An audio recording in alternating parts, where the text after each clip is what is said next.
Hello everyone, my name is Saksham Dikshit and this is my channel Pentest Diaries. So today we will discuss about the architecture of Red Team Lab. So in this tutorial I'll try to cover what are the domain controller, what is server, what is desktop, what is attacker system and what is a base system.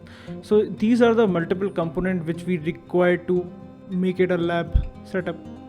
So the first thing is a domain controller.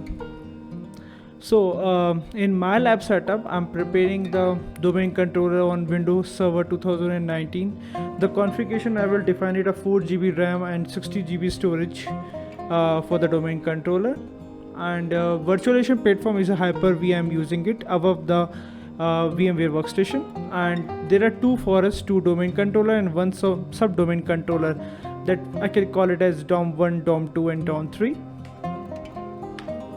Now the next part is a server section where I can say that the operating system which I am utilizing is Windows Server 2016, and the configuration I am giving it's 2 GB RAM and 30 GB storage. We are not utilizing much on these, we are not performing any operations on this, so that was the thing, we do not require much storage on it. And in case of virtualization it's the same thing, Hyper-V we are using over VMware workstation, and there are three Windows servers we have to create it. It's SRV1, SRV2 and SRV3. Now we'll talk about the desktop. So in case of desktop, there are only two desktop which we require to create in this setup. These both desktops on Windows 10. I'm using Windows 10. You can utilize 8.1 or 8 also, Windows 8 also. And the configuration required is 4 GB RAM, 40 GB storage.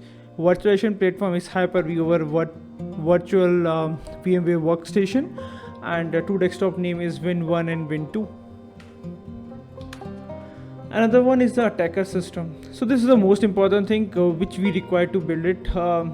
Again, it's the same thing, we are requiring a Kali Linux system to install it, and the configuration it's a 8 GB RAM and 50 GB storage. We require it. It's a Hyper-V platform on VMware workstation, and the name of the operating system, the name of the host name is Akali itself. Now the base system, which is most important. I can say that right now I'm shooting this video on my base system itself. So what actually the base system is it? So that was a prior thing. So operating system in Windows 10 on my system itself, and the configuration is 48 GB RAM and 1 TB storage.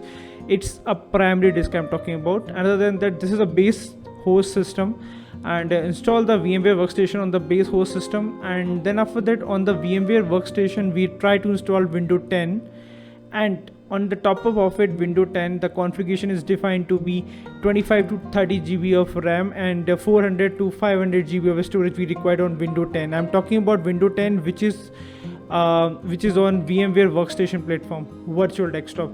Okay, once it's done, the solution is completed, then we'll install the Hyper-V on the top of that Windows 10, and then I'll start the installation of multiple machines like DOM1, DOM2, domain controller, normal servers, Win1, Win2 and the Kali system itself. This is the complete architecture which I'll try to get it covered in the entire tutorial series.